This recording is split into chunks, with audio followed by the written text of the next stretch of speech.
right, ladies and gentlemen, welcome, welcome. Thank you for logging on. I hope you had a great day. And this is Improving Access. We're back with another episode. On our previous episode, we were talking about Alzheimer's and breast cancer. Now we're going to be talking about healthy hearts and how and what that means, Black men's health. And today we have a couple of guests. We first have a doctor who's a cardiologist who's going to be sharing some information about what it means to be healthy, what it means to have a healthy heart. And we also have Phone. health. We also have a heart, a chronic heart patient who's going to talk to us a little bit about his story as well as just his experience with healthcare. So let's go ahead and get them on the call. First, we have Dr. Aubrey Grant. He's going to share a little bit about himself. Dr. Grant, could you share a little bit about, first off, how you're doing? And can you share us a little bit about your journey as a cardiologist? Man, I'm doing well. Thank you for having me on the show. I'm happy to be here and see you both. This is a blessing and an opportunity for me. So a little bit about myself. I'm originally from the DC, Maryland, Virginia area, and I'm a sports cardiologist. I direct the sports cardiology program at MedStar Health in association with Georgetown University. I serve as a cardiology consultant for the Baltimore Ravens, for the Baltimore Orioles, the Washington Mystics, and the Washington Capitals. I also, beyond my practice in sports cardiology, I'm really interested in equity and health equity and ensuring that the disparities that we see in cardiovascular disease, we have a better understanding of that so we can improve outcomes for a lot of marginalized communities. In that role, I also serve as the Chief Equity Officer for Equity Commons, which is a virtual reality company looking to create virtual reality scenarios to improve implicit bias amongst doctors and trainees and people that take care of patients. My journey to cardiology and sports has been long and arduous. I started in 2012, and I started at Meharry Medical College, and I loved my time at Meharry. I did 4 years there, then ultimately matriculated, did internal medicine residency at Emory University in Atlanta, Georgia. So I spent my time in Atlanta taking care of folks at Grady Hospital. After that, I got homesick and sort of missed my mama's cooking, so I came back home to the DMV area. I did cardiology fellowship at Georgetown. At Georgetown, it's an awesome place. We did some training at MedStar Washington Hospital Center, and they also had a sports cardiologist there. And so that's where I kind of got exposed to the idea of being a sports doctor that takes care of heart patients. And so I'm a former athlete myself, and so it kind of fit and matched what I was interested in. There is one sports cardiology program in the country, and they accept one person each year. And so I applied, and I got the opportunity to go to Boston at Massachusetts General Hospital, Harvard University, to gain a better understanding of sports cardiology. While I was there, I did some work with the New England Patriots, with the New England Revolution, and Harvard University Athletics to really sort of understand what it's like to take care of highly active people and really sort of professional athletes. And after that, I said I needed to get back to the DMV, and so I came on home. And so here I've been in this role now for almost a year. I've really been enjoying it. I love patients. I love taking care of people. I love taking care of people that look like myself as well. And so if there's any way I can be a resource for communities of color to really sort of help level out the playing field for these health disparities that we see, I'm always available for that. So thank you for inviting me today. Thank you for accepting the call. First off, what an extensive background. And anybody who's on the call, anybody who's looking to be in sports medicine, is the guy that you need to hit up. You might be working with your favorite team. You might need to give them a call. Anyway, to Atlanta natives on the call today. I'm going to direct it to our next speaker, Mr. Howard. How are you doing today? I think you're muted, Mr. Howard.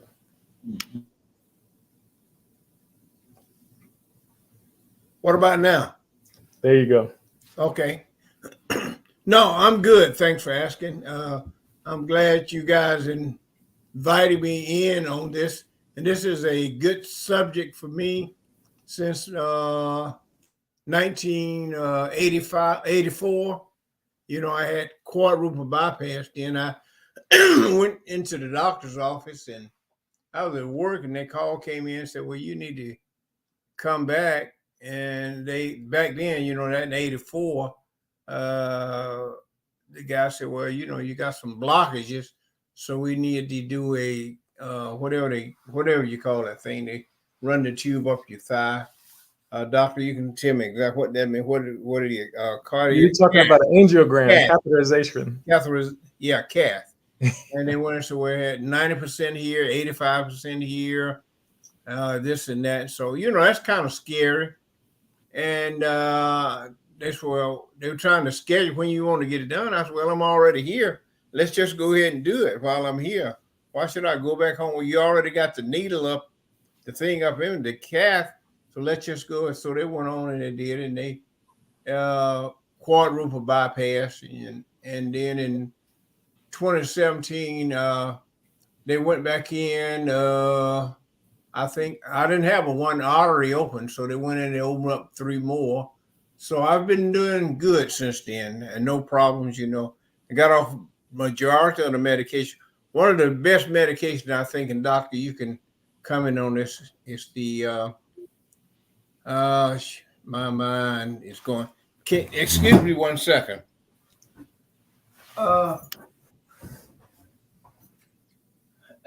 Where's this medication?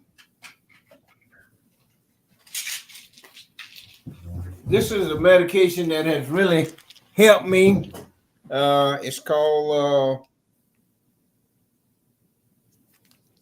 Sabucral, whatever you call it. Sacubitril. Valsartan. You're talking about Entresto. Entresto, 97-103. That is a great medication. I hadn't had any problems since I've been on this medication. And so, I mean, it's really a good medication. But yeah, I'm anything that talks about the heart, kidneys, like diabetes and stuff like that, which most Black men in particular suffer with. And most Black men, they're afraid to go to the hospital. They're afraid to go to the doctors because they're afraid of what the doctor might say. But me, I don't care if I feel something that's out of order in my body. I'm going straight to the urgent care or emergency room of my family doctor because, I want to live as long as I can live without any problems. I don't want to be a burden upon anyone to have to try to take care of me, feed me, change me, bathe me and all that, So I'm going to the doctor as often as I think I should. If something is out of place and I don't feel right, if I've got shortness of breath, I don't feel right, I get tired or get sweaty. My first heart attack, I was riding along all the time. I just sweat pouring off me like rain. I had no idea what was wrong. I made it to the doctor's office and I had mild cardiac infraction. And that's been, 50 years ago, 50 or 60 years ago. And I guess, well, how old are you, man? I'm 80 years old this past January the 4th. And so I thank God, for the knowledge he gave to the doctors to know what to do and how to treat people, especially when they had the quadruple bypass then. Back then, they didn't give you a chance. The doctor said, well, you maybe have another 5 to 7 years. And here it is, almost 40 years later, I'm still here. So, I thank God for that, And I thank God giving the guys the knowledge for that. And I wish most Black men, that's even in my family, I've lost about 4 nephews that were young in their 30s and 40s because they didn't listen. They didn't go to the hospital. Heart attacks, They had heart attacks or had some kind of medical problem because they wouldn't go to the doctor and, get themselves seen about. They're afraid to go to the dentist. So when they open their mouth, they got a beautiful smile. They don't, Black men are just, a lot of them are just afraid to go to the doctor because they don't want to hear what he is, Dr. Howard? Mr. Howard, why do you think that people or Black men are afraid to go to the doctor? I really don't know. I think Black men, they think stand back, BC or Advil or whatever will solve their problem. Not Tylenol. People say, well, Tylenol don't do it, but Tylenol is great for me. If I have a little ache or pain, I take a couple 500 milligram Tylenol and I'm good. But most men, they want to take a BC or goodies with a beer or with a Coke or something like that. and most black men, a lot of black, they don't like to drink water, and they don't care about their health. And I go to a swimming class. I go to a senior citizen play. I do swimming. I get in the gym, and I work out there, for about 30 minutes, 3 times a week and stuff. And I'm good, and I feel real good. I had a problem last year that whatever that thing that goes on, I don't even know what you call it now. When you had a pain go down your back, in your butt, and then your leg. You're talking about sciatica. Sciatica. I had that last year, and man, for about 6 weeks I was down. I was out. I went to the hospital. They gave me a shot in the back, put a thing on me on my back. I got up. Man, I was out. I was back driving the same night. I was happy. About 7 hours later, I was right back down in the hospital because it didn't work. And I was down and out for about 6 weeks. But I was determined not to be down. So I went to the senior play. Don't let me talk too long. I want you guys to do some talk. But anyway, I went to the senior building. I got in the swimming pool and I started exercising. And they sent me to Emory, to do the whatever you call that stuff. But let's start right there, Mr. Howard. What type of exercises do you do to keep your heart? The bicycle, 5 minutes about 5 minutes on the treadmill, and in the swimming pool. Yeah, those three in particular. Yeah. Gotcha. And I have the question for you, Dr. Grant. What are some healthy signs of a healthy heart? You talked a little bit about the risk in having a heart attack, but what does that actual healthy heart actually look like? Well, the heart, as we know, its main function is to pump. And it sits in the center of the body, and its goal is to pump blood throughout the body so that people can do what they need to do. The right side of the heart pumps blood to the lungs so that the blood can get oxygenated, and the left side of the heart pumps that oxygenated blood to the rest of your body. So it goes to your brain, it goes to your kidneys, it goes to your extremities so people can do and function. And Mr. Howard can do his swimming class and do his bicycling that he needs to. And so the signs of a healthy heart is that pumping function is appropriate. Some symptoms that people can have that perhaps can signal that the heart is not healthy is if perhaps your shortness of breath, if you have shortness of breath, or sometimes if you have leg pains, if you get lightheaded, dizzy, if you have palpitations, some of those can be triggers and signs that the pumping function of the heart is not working appropriately. Thank you. And I have a question for you, Mr. Howard. Okay. One of the things that you mentioned were when you had your heart attack, how did you know that you were having a heart attack, and how did you know that you need to go see the doctor? Well, it's unusual that you just driving along and all of a sudden you just break out in a sweat, just sweat just pouring out, then shortness of breath, panting and this and that. And so instinctively, something's wrong. Your body is not right. It's not used to functioning that way. So you go either to the emergency room. I was close to a doctor's office, so I went there first. And he already knew what was wrong. And he called the ambulance. And so they came and got me and took me to Southern Regional. And they did they didn't do a stent. They just said I had a mild cardiac infarction. They did this little balloon thing. And so, I went along my way after that, and I felt good. And I walked and I walked and I walked and I walked. I was healthier, I guess, than what I needed to do. And walking is not an answer to it, but it helps to get out and exercise. And if you can't do anything else, if you can just walk a little bit every day, then, that's it. Stay away from that alcohol, tobacco. Stay away from stuff like bacon and ribs. We all love that, pork chops, all that stuff like that. Try to increase more chicken, like baked chicken, baked fish. You want fried fish, fried chicken all the time. It don't hurt to have some every now and then. But at that particular time, I knew something was wrong. And my first instinct said, go to the doctor. And I went. And so I parked my car there, and they stayed there until somebody could go get it. But then they took me to the hospital, and they he said it was a mild cardiac infraction, but even yourself, you riding along and all of a sudden you get a shortness of breath and you can't catch your breath, and then you got leg pain going down here and there. You know your body, you know it's unusual, it's not wrong. So what do you do to take care of that? What's your first instinct? That's a great question.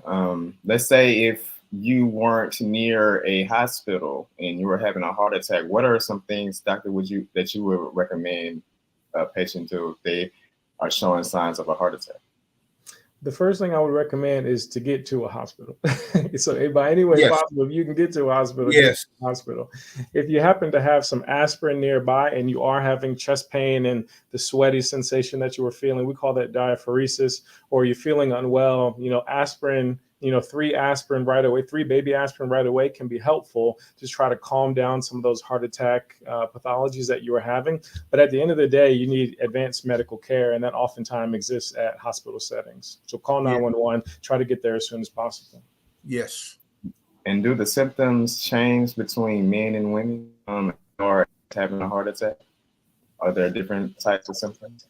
Yes, absolutely. So unfortunately, when we are learning about classic cardiac symptoms, it's chest pain that sits in the middle of the chest, kind of feels like an elephant sitting on your chest that sometimes radiates to the arm. And that's classic, and that's kind of typically what we're taught in medical schools. However, those studies that suggested that those are classic chest pain symptoms were not diverse at all and really sort of came from homogeneous populations. And so what we know when we think about gender diversity, when we think about racial and ethnic diversity, sometimes our symptoms can look a lot different for the types of pathologies that are pretty similar. So sometimes indigestion, sometimes people can have belching, upset stomach, nausea, vomiting, all types of symptoms can be concerning and ultimately be caused by what Mr. Howard was saying, a myocardial infarction or a heart attack. I think what's important to note, Mr. Howard, what kind of the thread that I pulled out is you recognize that something wasn't right. And people know their body. They might not know exactly what's going on. They might not be able to say like, oh, this is a heart attack happening to me right now. However, when something doesn't feel right, when something doesn't feel normal, that's a good opportunity to seek help and really sort of get care immediately. Mr. Howard, you mentioned something that made me really hungry. You mentioned some food. You mentioned the fried foods. You mentioned the fish, the ribs. What type of diet is actually beneficial to have a healthy heart, Dr. Gray? Go ahead, Mr. Howard. No, for me, it's not necessarily a diet. It's just trying to eat right, good, fresh or frozen vegetables. Not stay away from those canned foods if you can, That's me saying that, the doctor might have a different. I stay away from canned foods. I try to eat fresh or frozen fruits and vegetables. And I try to, at the most, try to eat baked fish, chicken, and, just you have to be careful even with seafoods, like shrimp and sardines, tuna, and stuff like that, because mercury and this and that. And I don't know whether the doctor agrees with me or not, but that's kind of like what I like to eat. I stay away from a lot of breads because that's sugar. I'm a diabetic, and I try to stay away from, I stay away from alcohol, period. Now, but for the first 45 years of my life, well, not necessarily 45 years, I went in the military in '67, so.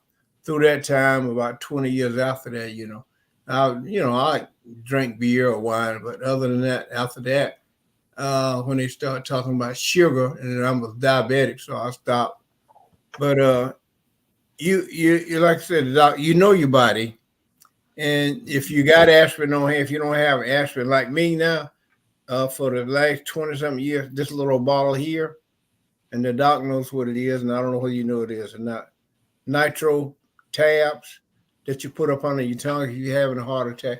And people don't normally have aspirin, or they don't have that in the car. So if you can make it to the nearest emergency room or urgent care or wherever, you can go and try to get help if you feel something is wrong.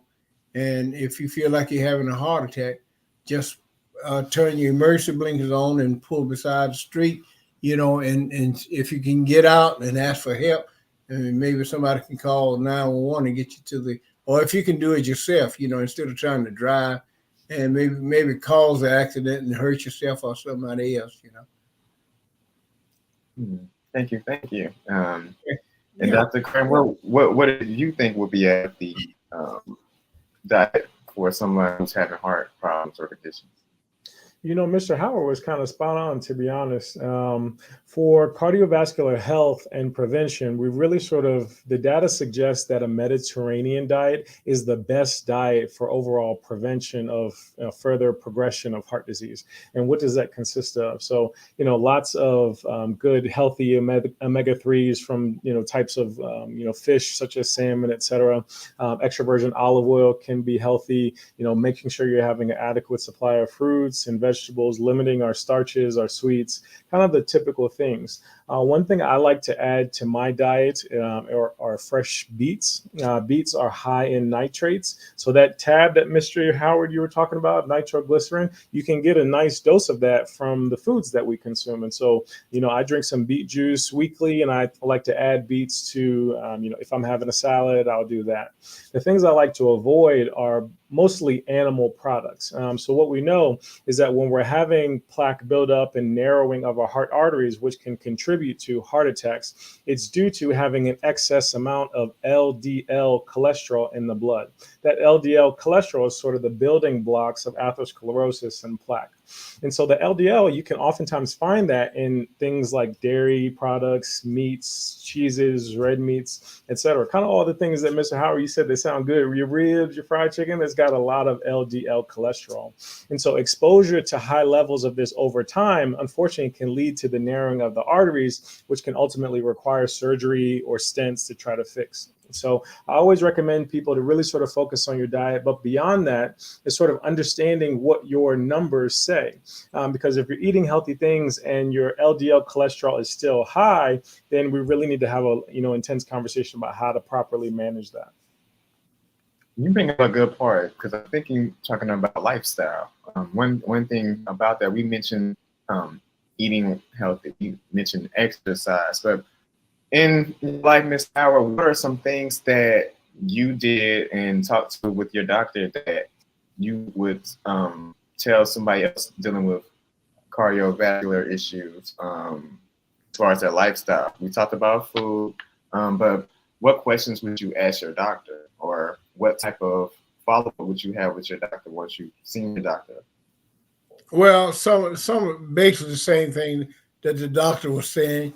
You go in, you try to get the best advice you can from you. In fact, I got 3 cardiologists, and I go to them. I ask them all the same question, basic question: what should I do here?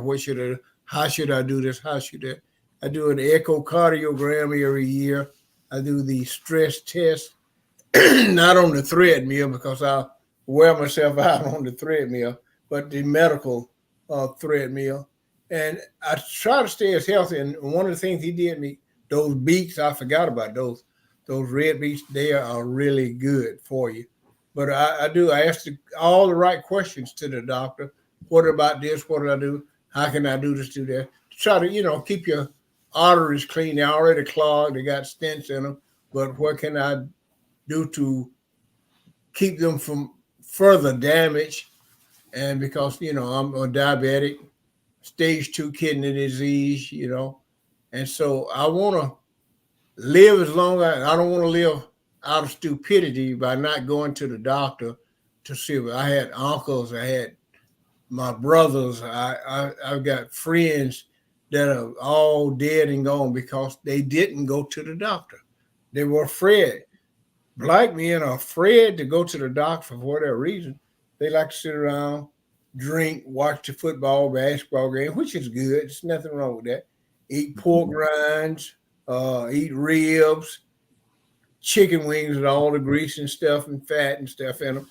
And hey, I was once there too, but I know what it can cause. Just like the doc said, the narrowing of the arteries, eating all that different meats, the pig, and which everybody loves, that bacon, and they like the ribs and stuff, pork chop. but they don't realize in the long run, especially black men, that it can harm you. Can you bring up? Let's talk more about black men. Dr. Graham, what are some associated risks with heart disease in African American men? So it's really interesting that you bring that up, because I think what is important to know and important to understand, I think what gets internalized is that being black increases your risk for heart disease. But that's not true. Black skin is not necessarily associated with any more or less mortality or benefit from cardiovascular disease. What we are learning more and what we're understanding is that it race is a social class structure. It is not, it's a poor surrogate for any sort of genetic understanding. And so it's the lived experiences and the traumas associated with being in black skin that can oftentimes increase risk for certain cardiovascular issues, such as blockages, heart attacks, strokes, etc. So the increased stresses, the decreased access to clinicians, the decreased access to healthy food sources, the wealth gap, the living in poverty, all of these risk factors that sometimes are associated with black skin, unfortunately, in this country, can contribute to black people having this health inequities that we currently see. I think sometimes black skin gets pathologized and we think, oh, because we are black, we are increased risk for all of these things, but it has nothing to do with our black skin. It's the lived experiences and the conditions that we are subjected to that sometimes can increase risk for associated cardiovascular disease. Black skin is beautiful. Black skin is excellent. In this country, that can oftentimes be associated with a certain type of lived experience that can increase risk for stress hormones, cortisol levels, etc., all which we know trigger risk factors for hypertension, diabetes, all which can subsequently increase for mortality. You mentioned one risk factor that I want to touch on, and it's access to a clinician. How easy was it for you, Dr. Howard, to reach out to, Mr. Howard, to reach out to your different physicians? You have 3 cardiologists. Were they hard to find? Did they look like you? Were they women? Well, all of them unfortunately happen to be women. The Chinese women and Chinese women and one black woman. And it's actually, for me, it was a lot better as far as consulting with them and talking about things. My examination was more thorough with them than it was with the male. The male normally go in, nurse, check all your vitals, this and that. And, back when I was coming, a doctor had to thoroughly check you from head to foot to find, and they found out what was wrong with you. Now it's through blood work. They do everything through blood work now. They take your blood, they tell you come back in 2 weeks, and then they tell you what's wrong with you, And back then it was, you just diagnosed. But I like what the doctor was just saying, as far as when I came up, it wasn't about your black skin. It wasn't nothing. Color has nothing to do with whatever. I'm just saying black men, they don't like to go to the doctor. They don't like to go to the dentist. But when I was coming up, we used to kill hogs. We used to kill 7 or 8 hogs, kill cows and everything. And we did it for people other than my color. They take all the best meats, and we were left with like the chitlins and the this and the that, all the things that are harmful to us. All that, different type meats, the chitlins, the this and that, and stuff like that. So we grew up at a time we didn't have access to a good doctors and hospitals and all that. And like I said, the wealth, if you got the money, you can do what you want to, You take Maggie Johnson, for instance, as far as that AIDS thing, everybody else, people doing this and that. But if you got the wealth, you can do whatever you want to do, You maybe can go and find all the best stuff and do all the best doctors. But if you don't have the money, you're a poor guy there. You ain't making about $200 or $300. You can't do anything. By the time you pay rent and buy groceries, you don't have anything left. You go to the doctor, you take a goodies or this or that, And so, healthcare is one of the things that a lot of blacks don't have access to. And if they do, most of them are afraid to go because they're limited with money and, like copay and this and that. So they just say, well, I just take a goodies and go on. And it might be the heart, and they might think it's indigestion. So they take an Alka-Seltzer or something like that. And so, it was the same way when I was coming up. If you had a toothache, you take a pair of pliers and go in there and you pull it out. You didn't go to the dentist. And so y'all would pull it out. Ow. yeah, we take a pair of pliers back then and just pull it out, and then stick some we stick toilet tissue or something down there and paper towels or whatever was available and just sit on it, and just it was what it was. That was back then, back in 1944. We didn't have like a whole bunch of toilet tissue, Charmin and all this stuff like that. We didn't have the paper towels. We didn't have access to doctor. Doctor might be 100 miles away or here at a hospital. Nearest hospital was Grady's back then, And so if we wanted it, then we had to go all the way to Grady's to get it, get stuff done, And so let's talk about that a little bit more. I was born in the 90s, and how have you seen, Mr. Howard, healthcare change from when you were growing up to now? Is it better for? Oh, it's much better. It's tremendous now. As for if we take advantage of it, there are really no excuses because they got urgent care. You got the emergency rooms. You got doctors everywhere swarming for patients to come in and see them. It's just really up to us. Women, they want their hair, nails, this and that. So if they got a stomach ache or this and that as well, I'm gonna take this money and get my hair. I'm gonna get my nails done, and also I can look cute. And then and men, they want that 6-pack of beer or bottle of liquor, and they go home. They take an Alka-Seltzer, and that's it. But healthcare is much more now than ever. And on every corner there's an urgent care, and in every corner there's easy access to a hospital, or emergency room. So there's really no excuse. Well, one thing you did mention, Mr. Howard, which I think is very true, is that there are options available. I'm sitting in a hospital right now. I'm in, downtown Baltimore, and there's, certainly a surplus of urgent cares around me. What I do think is sort of understated, though, is that when you are coming into these spaces, oftentimes people of color don't feel welcome and don't feel home in hospital settings. Yes. And so cultural concordance is important. So finding a provider that can understand your lived experiences and that can relate to you is really helpful, because you understand that there is a humanity aspect to healthcare and healing.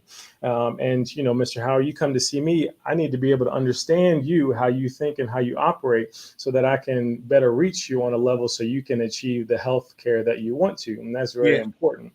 Yes. Sometimes what can happen is if there's discordance in the cultures between doctor and patient, as I'm saying, if the doctor and patient don't come from similar lived experiences, that communication can be a problem. And communication is vital between patient and physician. It is a relationship. We need to be able to communicate together to be able to get you to the goal of health. Let me interject right here. Go ahead. Okay, Black people, I think through and over the years, most of them inherited this same type thing, that regardless to what time, space, from the 19s to the 2000s, we inherited through our parents, uncles, aunts, nieces, nephews. We inherited this same type thing as far as healthcare. Would you agree with that? It's an inheritance in Black folks, it's just like heart disease, diabetes, kidney disease. We kind of inherited. So what we know is that for heart disease is kind of comes on a spectrum, right? So 40% of that disease risk is based on genetics. And 60% is environmental, based on lived experiences, like I was mentioning, stress levels, hypertension, diabetes, smoking, tobacco abuse, sleep apnea, all those things make up what you eat. All of those things contribute to that sort of environmental component of it. But to your point, 40% of that is sort of based on inheritance and genetics and who you are, and kind of what you get is what you get at birth. However, Yes. there is a big opportunity to take control of your healthcare with that 60% by staying top of a lot of the risk factors that we mentioned previously. Yes. And so But build on it's that kind of further. like up to me. I worked on the same job besides the military part. I worked on the same job for 43 years. I had good insurance, dental, and everything. And my kids they didn't take advantage of that then. The proper going to getting your teeth twice a year, going and they go do your mammograms, go do this, go do that. We black people, they miss a lot of that stuff because they're afraid of what man. They see all this stuff on television where people have their breast augmentation and this and that, and they're afraid to go to the doctors and hospital. And it's up to the parents to talk to their kids or their nieces and nephews and say, well, you need to go do this. You need to go get your mammogram. You need to go get your pap smear. You need to do this. And up to the men to tell the young men and stuff like that. You got to go and do this, do that. You get a certain age, you need the whatever you call it, where they stick the light up your rear end and check and see if you got cancer and all this stuff. Men, black men are afraid of that. They are. Yeah, let's talk about some of the what do you call that, Doc? Colonoscopy. Black men are afraid of that. I got a nephew now. I'm having to make him go because he's close to 60. Make him go because he eats like a hog. He eats everything he can see, and I'm scared for him, So he's going to do the colonoscopy Friday, and I went and bought all his supplies and everything, and I'm going to take him to make sure, because he's going to be a little druggy, to make sure he goes through with it. But black men are afraid of those things, man. They don't want to go, and they want to. And I know on the job I was working on several, black and white too, because they didn't want to go to the doctor. What's wrong with going to the doctor if you don't feel good? Well, the point that you brought up, you saying that he was having problems going to the doctor, but you actually took him, and I think that is something that black men can work on, or people in general. Is if you have somebody who has the stigma of being scared, going with them. What's wrong with being that support system? Having that support system is so important. That's very important. Yeah, having that support system from your family and whoever, just if they're afraid to go with them. I got a son-in-law now. He's got a big knot on the backside of his head, and I've been asking, why don't you go? Because I watched this lady on television. I can't think of a name now. That goes in and takes all this and cut through and get all this stuff out and stuff. And I told him I'll go with you, and stuff. But he don't want to go. So my daughter's been begging him and trying, go see about it before something happens, because she don't want to lose him. But he's stubborn. He don't go to the dentist. He finally went to the dentist, because I told him one day, how his breath was, his teeth were decaying and stuff. But anyway, let's get back to the hard stuff. Let's talk about something that you also. Yeah. You also mentioned things that you should be doing as far as early detection. What are, Dr. Grant, what are some early detection things that you can do to make sure that your heart is incorrect? We talked about having a healthy heart, but what does an unhealthy heart look like? Let's talk about those things. Yeah, so one of the things that I recommend to everyone, so as I was mentioning about that spectrum, so 40% is genetic and 60% is environmental.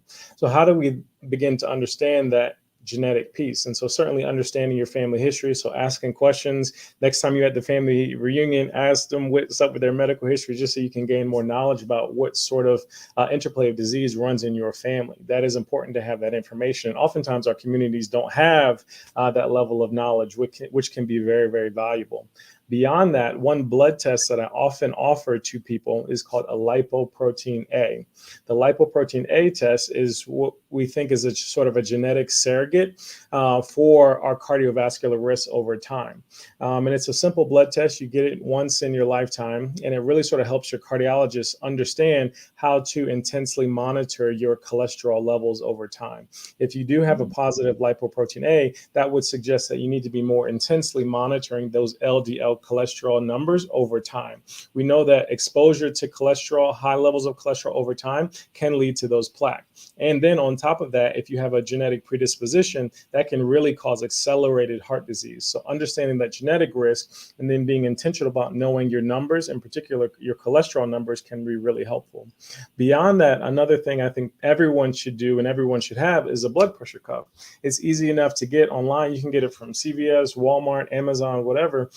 You can get a bicep cuff to really sort of understand what your blood pressure is. Your blood pressure, your heart is a pump, and it pumps the blood all throughout the body. And the blood pressure is the pressure that heart creates in the walls of your arteries, your aorta, etc. Having high pressures over time can weaken those artery walls and can ultimately lead to damage. So knowing what your blood pressure is early on in life, beginning at, as a young person, 16, 17, 18, 19, 20, and then continuing that throughout your lifetime so you're not exposed to high pressures and then also to high cholesterol, that is sort of critical to trying to avoid, chronic cardiovascular disease over time. And then, as Mr. Howard mentioned, diabetes is a critical thing. Going to the doctor at least once a year and getting that hemoglobin A1C checked, which is a surrogate for a 3-month marker of blood sugar, is a critical first step to ensuring that you don't have diabetes. So those three things, the lipoprotein A, and the cholesterol, your blood pressure, and then getting the chronic A1C tested by your primary care doctor, are 3 easy steps that people can do. Thank you for that. And for those of you who are on the call, we will have all of this information for you, so you don't have to look up anything. We'll just send it directly to you in our newsletter for those tests and everything. One other thing that I wanted to talk about is clinical trials. What can African Americans do to ensure that they're not left out of clinical trials related to heart conditions and heart disease? Yeah, I think, Mr. Howard kind of highlighted exclusively how there is a little bit of tension between communities of color in the healthcare industry. And I think that goes back to, long before both of, Mr. Howard and myself were born. That translates to days of slavery, to days of Tuskegee, to all of these things that create certain tensions for a Black person as they're trying to navigate the health space. And then additionally, beyond that, that cultural discordance that I was mentioning can oftentimes create unwelcomed experiences for Black people as they're trying to just get basic care, to be honest. And if you go around and talk to, Black people, most people will say they've had, sort of an unwelcomed experience with a doctor where they felt like they weren't heard, where they felt like they weren't listened to, where they felt like their sort of priorities, weren't really taken seriously by the doctor. And that really can sort of evade the trust that communities of color have in the healthcare industry. And unfortunately, that lack of trust then shows up in not being represented in clinical trials. We had a new drug that came out for a condition called hypertrophic cardiomyopathy, and this trial that it was based off of that showed its efficacy had 0 Black people in that trial. Right. And this is a drug that's going to get, is going to get taken to market where, all across the country, all across the world, people are going to be using this medication, but it had no representation from Black Americans in that trial. That's unacceptable. And I think a lot of it has to do with this distrust between our communities and the healthcare space. And so bridging that gap and creating sort of warm and welcomed experiences is something that I, as a clinician, that's one of the things that I hope to do every single day, reminding people that the healthcare industry is here to serve you. We have a responsibility to, honestly, Mr. Howard and our patients, these are our customers. These are the people that we are obliged to, and it is our responsibility to ensure that you get the best care possible. And so helping people get into clinical trials and be represented to, improve some of that trust, goes a long way. So if patients are interested, certainly reach out to providers that they know, providers that they trust, that they're seeing, to get sort of guidance on how to navigate and get into those clinical trials. Mr. Howard. He did touch on one thing. Go ahead. I agree with 100%. Back during the time they used to use black men in particular, I would say like for guinea pigs. I mean, just to try, if they had a new medication coming out stuff, they would try it out on, say, black men in particular before it went to market. To see what kind of effect it might have on. If the men died or didn't, then so be it because we were black. So hey, it really didn't matter back then. And it might be the same thing today because you always get these ads or whatever, and then would you like to do this? My doctor, oh, you like to do this? It took me forever to get this Entresto. He said it'll save your life, keep you out of hospital, do all that. And it is a good medicine. My doctor, which was white back then, knowing I having all this heart stuff, he never did prescribe it for me. It was when I went to a black cardiologist. She was a lady that right off the bat, she said, well, here's what we're going to do. We're going to let you try this, Mr. Howard.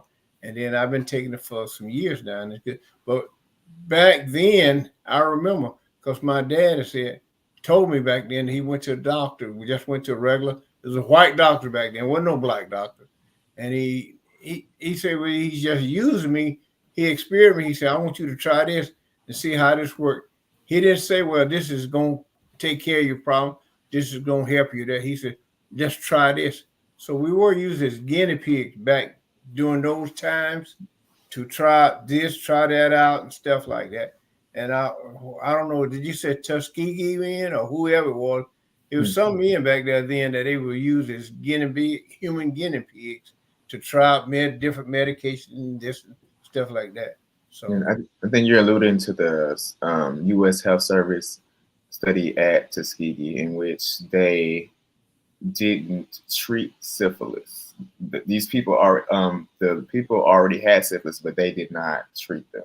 And because of that actual study, we have what's called the Institutional Review Board, in which all animal and human research has to go through protocols to be tested before even the clinical trial even starts to see if it's ethical or not.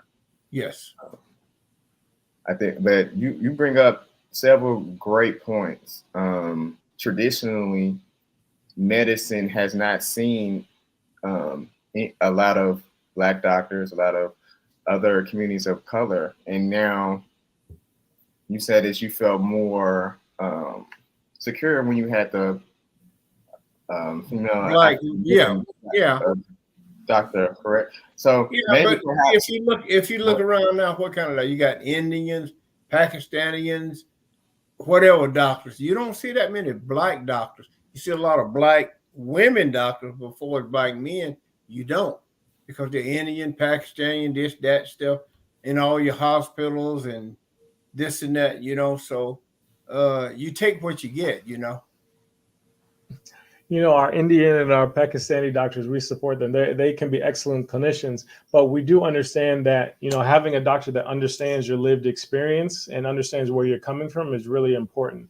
Very important. Unfortunately, in the cardiac space, only 3% of cardiologists are Black. And even in sports cardiology, there are only 3 Black sports cardiologists in this country. So the numbers are small. However, it's still very important that you get a doctor that you trust. I mean, that's the biggest thing is this trust. You need to be able to have a doctor that will break things down on your levels so that you can understand. And to your point, Mr. Howard, you were resistant to a medication for some time, right? Because there was a little bit of distrust there. And so you need someone. No. I was not resistant. Mm-hmm. I had a white cardiologist doctor that he told me about this Entresto, but he never prescribed it for me. It wasn't until I went to a Black doctor who understood where I was coming and that prescribed this for me. Yeah, I was never resistant to it. He never did prescribe it for me. That's important. I mean, and that goes, both ways. I mean, there's distrust on both sides, right? That oftentimes is represented as bias, and bias can be implicit bias, or you can even be explicit bias. Yes, we do a lot of work now trying to train physicians to be less biased, so they can understand, what their communities are going through and what their communities are experiencing, so that they can better relate and really sort of meet people on their level and understand the lived experiences that they have previously come with. Yes. Well, let's stay there. Dr. Grant, what if you were having any type of heart conditions, what questions would you ask your doctor? So, me personally, I always say my life is the one thing that I focus on is prevention is much better than intervention. So if Yes, I'm going to any sort of doctor and they're not talking to me about what lifestyle things I can do to prevent disease, then that's a problem, period. If you're going to your doctor and they're not talking to you about exercise, nutrition, diet, mental health, we oftentimes forget about how important mental health is for our cardiovascular disease as well. If you're walking around anxious, depressed, stressed out, that supports a lot of the sympathetic activation and stress hormones, high cortisol levels, which contributes to hypertension, diabetes, heart disease, et cetera. And so if your doctor is not talking to you about your mental well-being, then he or she is not doing sort of a holistic approach and taking care of you. So I love going to providers that are really being intentional and thoughtful about me in totality, me, my mental health, my mental well-being, also while thinking about my heart as well. absolutely. I agree 100%. And Mr. Howard, what is your most memorable moment at the hospital with your doctor? Because we talk about establishing trust. Was something that your doctor did to establish trust with you? Well, the Dr. Curtis Champion, he was my family doctor, and I trusted him wholly because he sat down and talked about me about everything. And I was my most memorable moment was uh, when he called me in his office, and we sit down and we talked about this heart disease, my numbers. That's before the surgery and stuff like that. He told me where I was headed and what I needed to do for his exercise, put me on a specific diet and this and that. I didn't listen. I wanted that 6-pack of beer. I wanted those pork rinds with the hot sauce on them. I wanted those baby back ribs. I wanted to live that traditional life that most black men live. And then I had to pay for it in the end, but for not listening to him. Yeah. What and Dr. Grant, what are some ways that you would suggest patients advocate for a healthy heart or getting more communities of color in clinical trials or just inside of the field of healthcare in general? What I oftentimes encourage patients and communities of color to do is recognize that doctors, while we certainly have pedigree and I've after medical school, I've gone through 8 years of training. So, we've done all the things and, we read all the books and we all these things. However, at the end of the day, this is a service industry. And so we are here to serve people like you, Mr. Howard, who have questions about their health, right? And so what I oftentimes recommend to people is that you have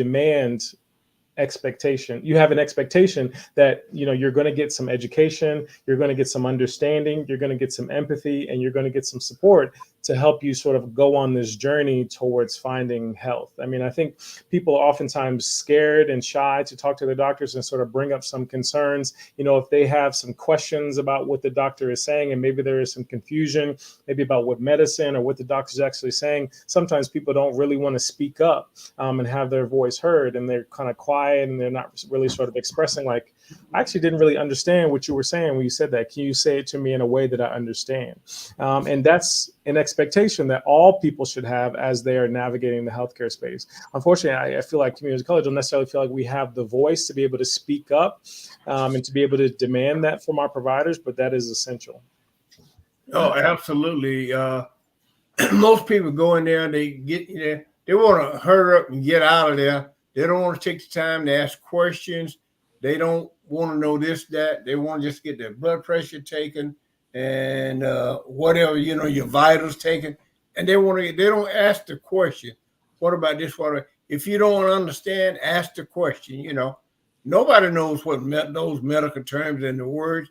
I had to tell my doctor 3 or 4 times, break this down so I can understand it. I want to know if it's and or maybe or this, that. Tell me what this medicine for. Tell me what this disease I got is, what it's going to do to me in the long term. I want to understand everything that's wrong with me so I can take care of myself better. But most folks go in the doctor's office, they don't ask questions. Whatever the doctor say or whatever the nurse say, whenever your next appointment, that's it, and they're gone. But it's very important to ask questions. If you even if you understand, still ask the question to be sure that you understand what's wrong with you, what kind of disease you got, what you need to do next. You have to ask questions. I agree with both of you. I would encourage anybody watching this video to know that you have power. You have power as a patient, and the doctors are there to serve you. Like, if you're at a restaurant, you didn't like some soup or you didn't like something that they serve you, you would tell the waiter, "Hey, I don't like this," to take it back. Same type of treatment in the healthcare field. I do believe that some people might be feeling intimidated by, maybe it's the white coat and the shirt or the education level, or maybe it's just being in the hospital. It's cold in there. It might a lot of people go, and some people lose relatives in the hospital, so that might be a fear that people have. But, absolutely, yeah. That's right. We're quick to say, well, I'm scared. My aunt died, or my uncle died, mama in the hospital. I'm scared to go because they might tell me this, tell me that. But what are you going to do? Just sit up and die because you're scared to go to the hospital or the doctor? One of the things I want to touch on with the cardiologist there is I do an echocardiogram every year. I do one outside of the military, and I do one inside of the military. Stress test, this thing, and they normally come out about the same. It's basically about the same. Is that a good idea to do that, or should I just do one and done? I think it's probably reasonable to just do one and done, to be honest. We have certain guidelines that we utilize, but oftentimes we go off of what our patients are telling us, right? So if you're feeling something different, if something feels off, if you have some swelling in your legs, or maybe some shortness of breath, or if you're feeling some chest discomfort, if you're having those sweaty moments, or you're having to use that nitroglycerin, like you mentioned, those are key triggers that something may be different and something might be off, and we should investigate that. So really, a lot of what we do is listening to our patients. That's so critical, and that's why it's so critical to find a doctor that you trust, because you have to find someone that listens to you and really sort of understands what you're saying. But see, the thing of it is, the military, just say they almost demand that I do this every year. And, like your COVID, your flu shot and stuff, you got to do it. It ain't no thing question. Do you want to do it? Out here, you have a choice, but the military, you have to do it. You don't have any choice. Even though I've been out for ever, maybe 60 years or something like that, you still have to go in every year. You get that flu shot. You have to get that COVID shot. Whatever's out there that's demanded, that should be doing. We've gotten relaxed now in the last year or so. We don't wear the mask anymore. We go in restaurant, church. We go here, there, these show. We don't wear the mask anymore because we've got calm, collected, we this and that. And a lot of folks are still dying. A lot of folks still have that COVID and stuff like that. So it's still critical out there if you go in a large group, because my daughter, she was just in church. She got COVID, just from being around other folks. I go out to the Charlie Griswold Senior Building, I wear my mask, but most of everybody else, they don't, because they've got comfortable without wearing. People don't like to wear a mask anymore. But who wants COVID? Nobody wants COVID. Yeah. Nobody wants heart problems either. Yeah. People don't want problems. So I agree with the doctor. You have to, when you go to your doctor, even though you're not maybe paying them out of your pocket, but you pay your premiums every month for that insurance. So it's up to you whether you want to know what's wrong, ask the questions for us, what this or what that and that is, and try to find out what's wrong with you, so you're going to live for yourself, so you can be around with your grandchildren. And I got 4 great grandchildren. I got 13 grandchildren, 4 great grandchildren. And maybe I might see some great grandchildren. Who knows? Hear them just turned 80 and I feel good. I feel like a 40-year-old man, you know. I'm glad Because that of you my feel good, exercise, Dr. Howard. my diet, yeah. Well, thank you both for your time tonight. I think we've had a great conversation, and I know that our audience got a lot of useful information for this. Dr. Graham, you want to share anything, any comments before we exit? Yeah, no, I appreciate the invitation. It's wonderful to meet you, Mr. Howard. The one thing that I just impress on people is that you have power. Your voice matters, and people should take control of their health. Intentional things like getting your blood work, taking your blood pressure, making sure you see the doctor. Easy steps as you can do to avoid these heart disease that can be, really sort of devastating and a big problem in your lifetime. Yes, sir. And doctor, I agree with you 100%. Don't get the wrist cuff. Get the bicep cuff. Yes, get that. Yeah, that little thing that goes around your wrist. It might tell you anything. You get this cuff that goes on your arm. It'll tell you exactly right. That's right. And thank you for having me on. And I'm certainly glad that I was on at a time that I can meet the doctor and talk to him also. Of course. Well, that's about what Proven Access is about, bridging the gap between physicians and the community. So thank you both. Y'all did very well. We hope thank you for having me. All right. Guys, have a wonderful weekend. All right. Take care. All right. Bye-bye. Take care. And everybody who's watching, that concludes today's topic of healthy heart. Please tune in next month.